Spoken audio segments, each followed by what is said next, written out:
Hello comics fans, कैसे हैं आप लोग। इंडियन कॉमिक्स गॉड आप सभी कॉमिक्स फैंस का अपने चैनल में स्वागत करता है। दोस्तों, आज मैं आपके लेकर आया हूं उत्तर महारावण सीरीज की छठी और आखेटक कॉमिक्स का दूसरा व अंतिम भाग, गुरु दक्षिणा का वॉइस ओवर। तो चलिए दोस्तों, शुरू करते हैं। अपमान, वह घातक विष जिसका प्रभाव साधारण और संयमी मनुष्य को भी अंधा बना देता है, उसके सोचने समझने की शक्ति को नष्ट कर देता है और उसके मन में भयंकर आग लगा देता है। मन में लगी अपमान की इस आग के कारण लंका जली, महाभारत रचा गया।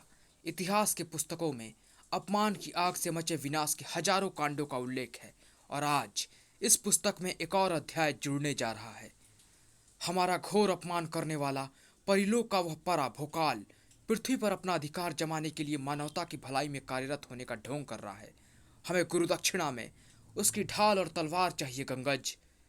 आपका आदेश, सिर आंखों पर गुरुदेव।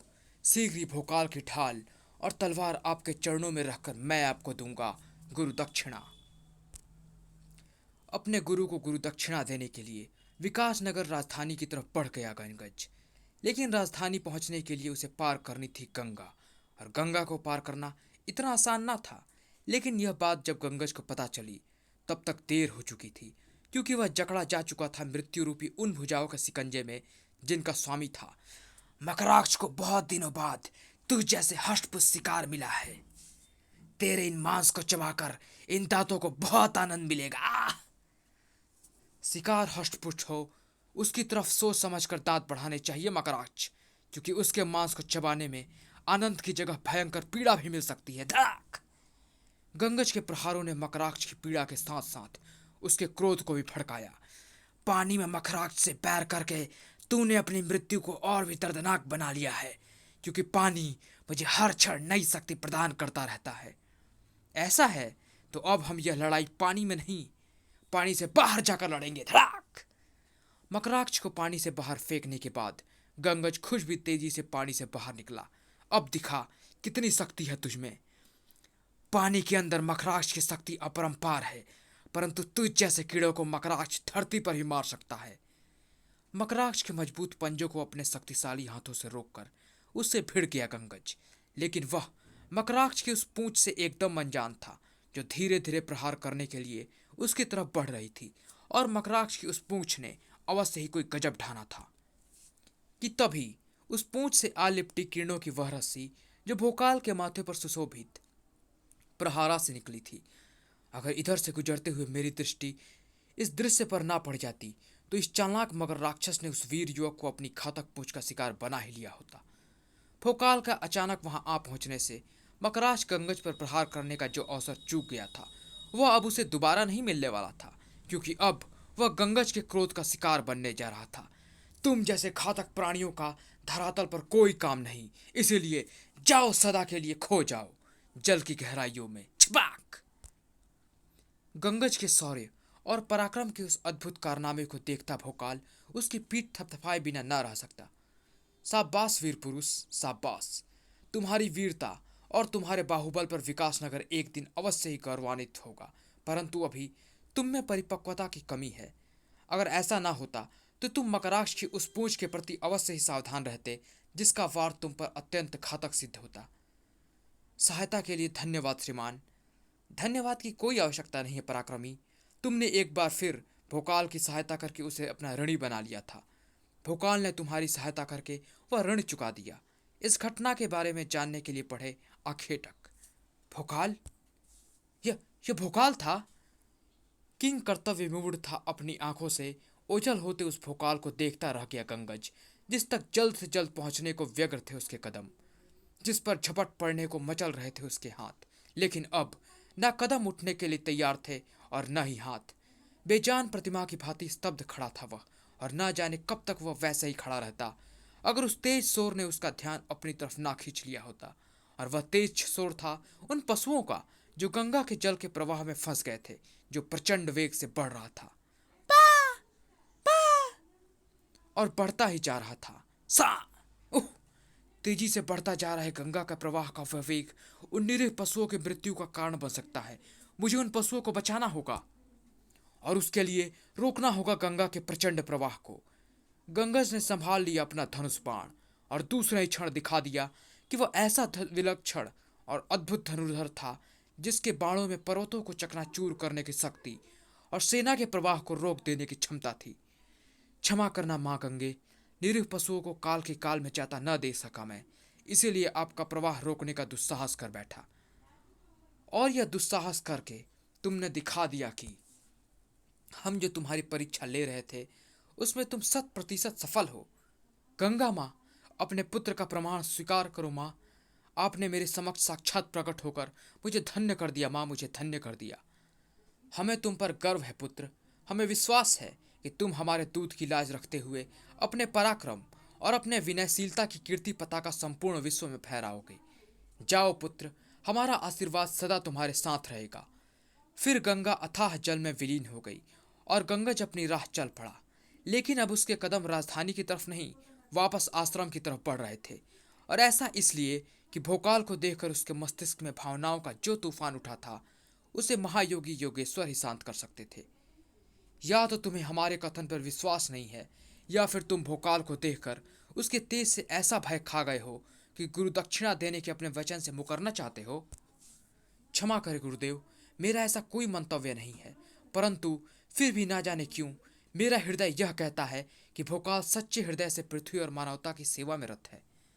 उसकी सूरत को देखकर तुम्हारा हृदय धोखा खा गया है गंगज। वास्तविकता यह है कि भोकाल सा दुष्ट और कोई दूसरा नहीं। आओ आओ, हम तुम्हें दिखाते हैं उसकी दुष्टता का प्रमाण।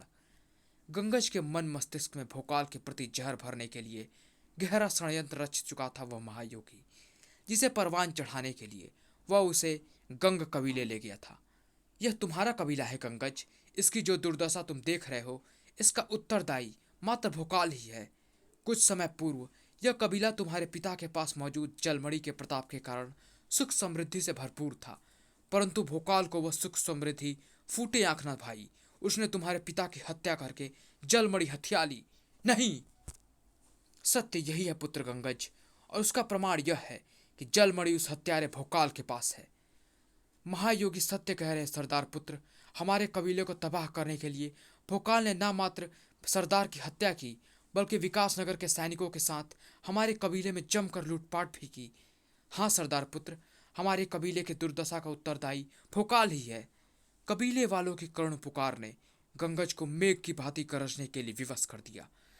आपकी बातों पर संदेह करके मैंने जो पाप किया है उसके लिए मुझे क्षमा करे गुरुदेव, मुझे क्षमा करे। मैं गंगज आपके चरणों की सौगंध खाता हूँ।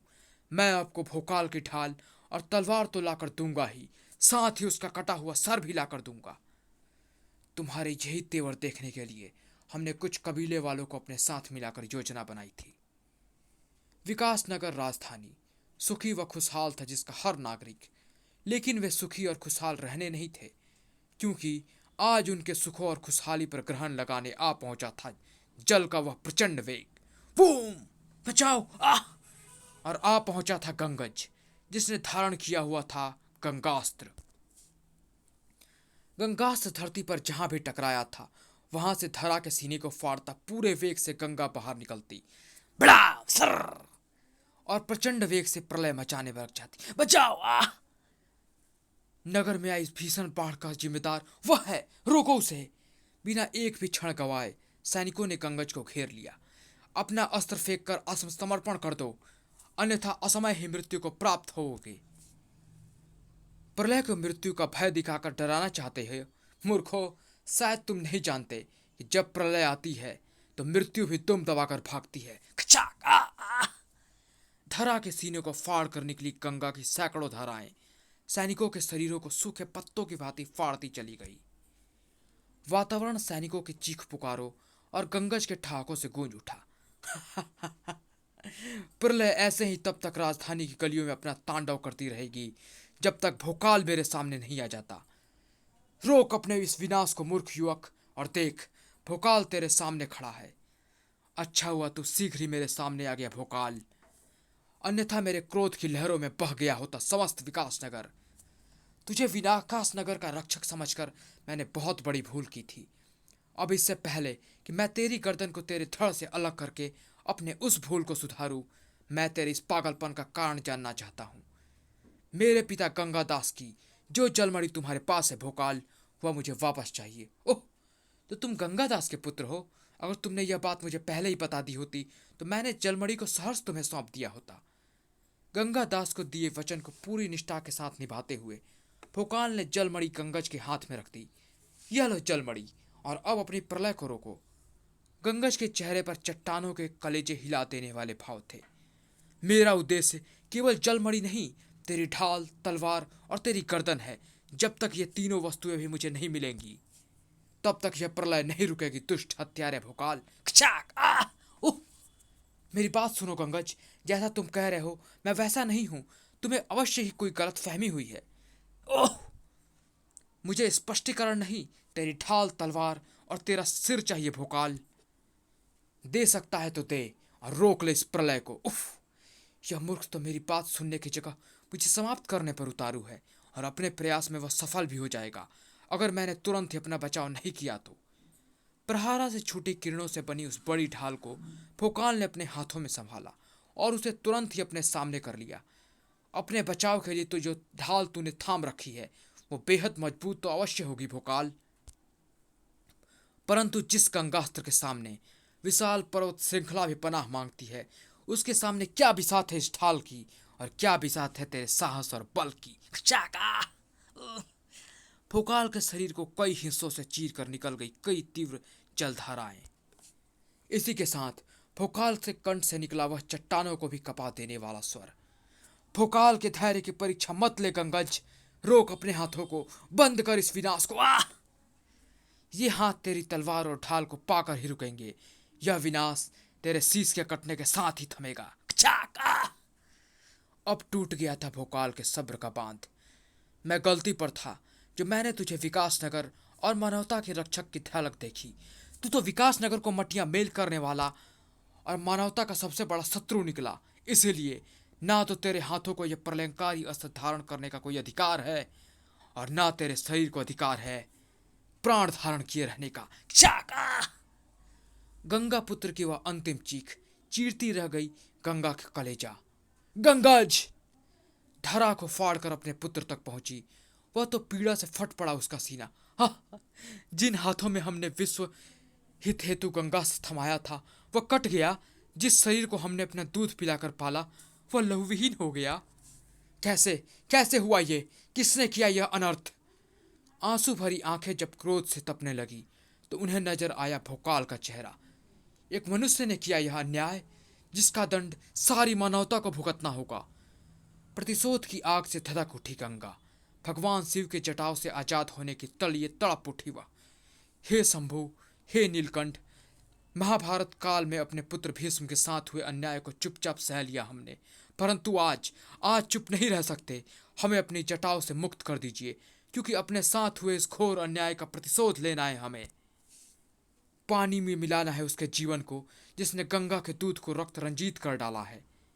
गंगा की उस करुण मांग को ठुकरा ना सके भोले भंडारी। अपनी जटाएं खोल डाली उन्होंने। जाओ गंगे, हम तुम्हें अपनी जटाओं से मुक्त करते हैं। धन्यवाद भगवान। जटाओं से मुक्त हुई गंगा भोलेनाथ के अधरों पर नृत्य करती मुस्कान का रहस्य न समझ सकी। समझती भी तो कैसे, वह तो क्रोध से उफनती पृथ्वी की तरफ बढ़ चली थी अपना प्रतिशोध लेने के लिए।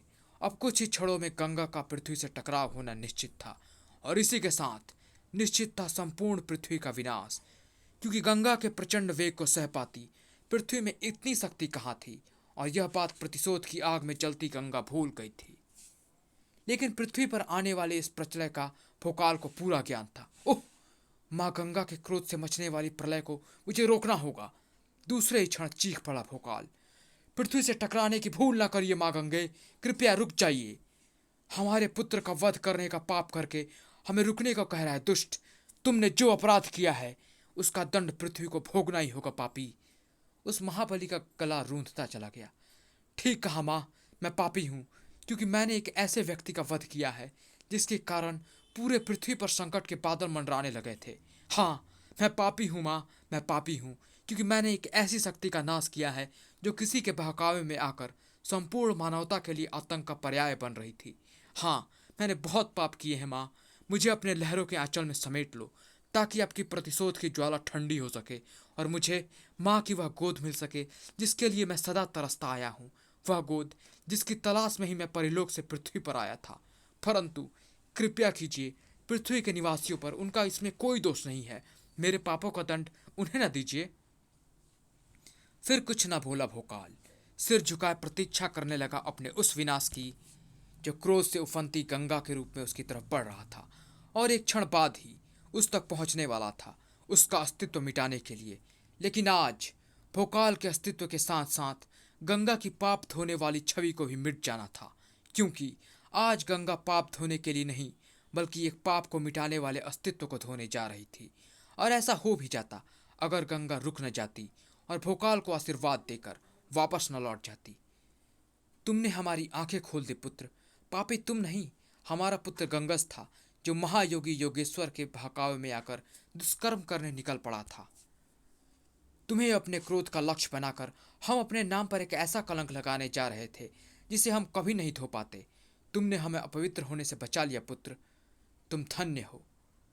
हम पहले से ही जानते थे गंगे कि तुम्हें अपनी भूल का एहसास होगा और तुम वापस हमारी जटाओं में लौटोगी। आपके इस आभार के लिए संपूर्ण मानवता सदा आपकी आभारी रहेगी माँ गंगे। हिम की भांति शीतल होकर भोकाल को आशीर्वाद देकर वापस लौटी गंगा। समाप्त।